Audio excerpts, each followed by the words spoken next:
Zev, it may be the greatest archaeological mystery in all of history, the location of the Ark of the Covenant. Indiana Jones found it, but in real life it has never been found. But the room where we are standing right now may hold some very important clues. Tell us about it. So we're here again in the city of David, site of biblical Jerusalem. We are standing inside a cistern that would have held water dating back some 2,500 years. First temple period, Jerusalem. Now, as you look around, you could see the scope of the cistern that we're in. It's enormous, right? Yeah. You could see behind us over here the plaster that would have covered the walls of the cistern that would ensure that the water would be captured. And by the way, we are deep underground. Where we are is adjacent to the Western Wall and the Temple Mount. We're right next door to the Temple Mount. That's right. And what's strange about this cistern is that the way a cistern works is the plaster must be on all of the walls to ensure that the water does not leak out. But when you look at this cistern, there is one wall that is not covered in plaster, which seems to be a bit strange. If you look over here, you could see that one wall just does not fit in. It looks like it was almost hastily put together. That's right. Like a rush job. That's right. And why would you have an enormous cistern that can't hold water? Because this is not plaster. This is different from all the other parts of the cistern. And as you mentioned, this wall is directly adjacent to the western wall of the Temple Mount. And one of the great mysteries for generations has been what happened to the Ark of the Covenant. The question is, when was it lost? And for that story, we have to go back some 2,700 years to the time of the biblical King Hezekiah. The prophet Isaiah. That's right, prophet Isaiah. First temple, Solomon's temple. There you go, right? Both of whose seals have recently been uncovered here in the area of the city of David and the Temple Mount. And so you have King Hezekiah, the prophet Isaiah. The kingdom of Israel has been exiled by the Assyrians, Sennacherib. And now Hezekiah is ruling the kingdom of Judah, and he knows that Jerusalem is next. The kingdom of Judah is next, and the Assyrians come to Jerusalem, and they surround the city. And they were bloodthirsty. The Assyrians were fierce and brutal.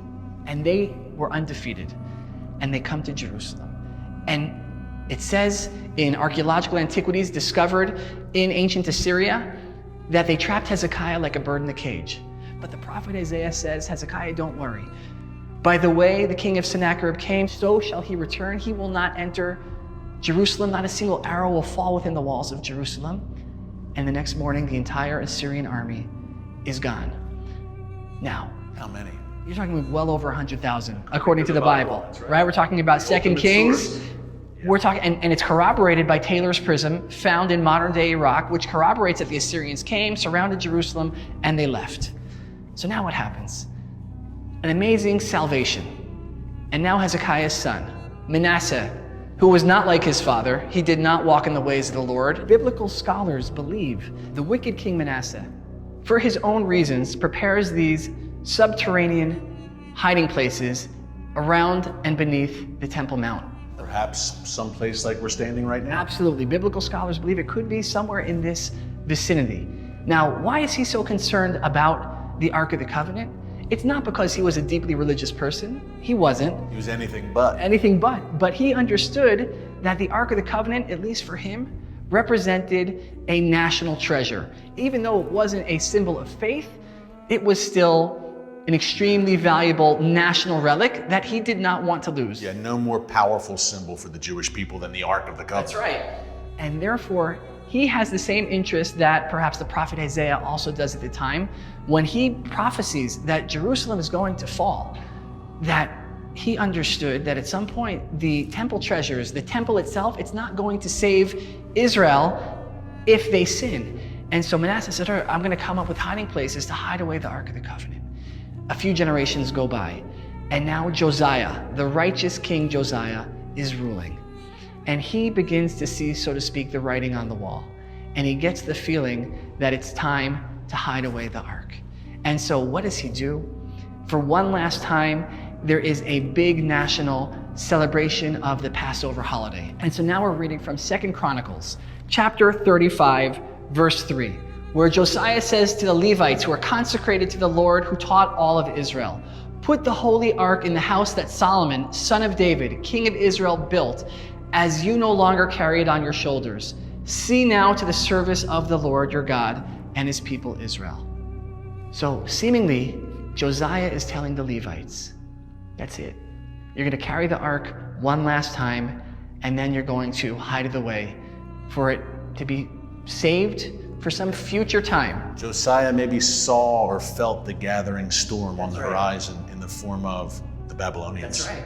And now you might say, well, how do you know that the Babylonians, when they destroyed Jerusalem, how do you know that they didn't take the ark, that they didn't find the hiding place? Yeah, King Nebuchadnezzar leveled this place, leveled the first temple. That's right. And so we have a clue from the Bible, because the Bible tells us that when Nebuchadnezzar, king of Babylon, destroys Jerusalem, it actually lists the treasures from Jerusalem that are taken out of Jerusalem and into Babylon. And among those treasures, one thing is missing, and that is the Ark of the Covenant. Conspicuous by its absence. Absolutely.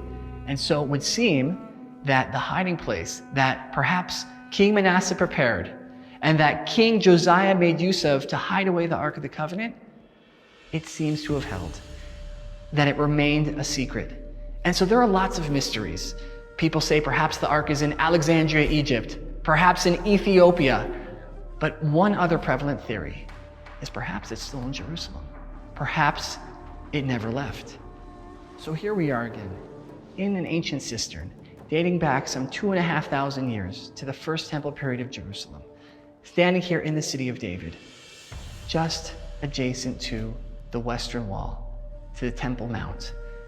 And we have this wall that just seems out of place. It just doesn't fit. That's right. A man-made wall, Clearly. seemingly concealing something that directly on the other side would lead to that area of the Temple Mount. Yeah, it feels like this was built to conceal something, and built quite hastily, judging by the construction work and the masonry there. That's right. And so it could be, when we think back to the time of King Manasseh, and he wants to prepare the hiding places for the temple treasures, to the time of King Josiah, who makes that fateful decision to hide away the ark for what is now millennia. And maybe where we're standing right now was a part of that story. I know people at home are probably thinking, okay, the wall's there, just knock it down and see what's behind there. You've excavated so much else here at the city of David, but kind of a political hot potato, right? One of the significant aspects of Jerusalem, it's historically significant, it's religiously significant, it's politically significant, and in the Middle East, when you throw all those ingredients into the pot at the same time, it can be volatile. And therefore, the mystery of what has happened to the Ark of the Covenant, at least as far as this wall is concerned, we'll have to wait for some future time and another future episode perhaps of The Watchmen, until there is more tangible evidence, more solid archaeological proof of what may have happened to the Ark. What we're left with is speculation and theories and a lot of anticipation. Zev, thank you so much, my friend. Always a pleasure with you, and you always bring us the absolute cutting-edge stories here in Jerusalem from the city of David. Thank you, my friend. Pleasure's always mine.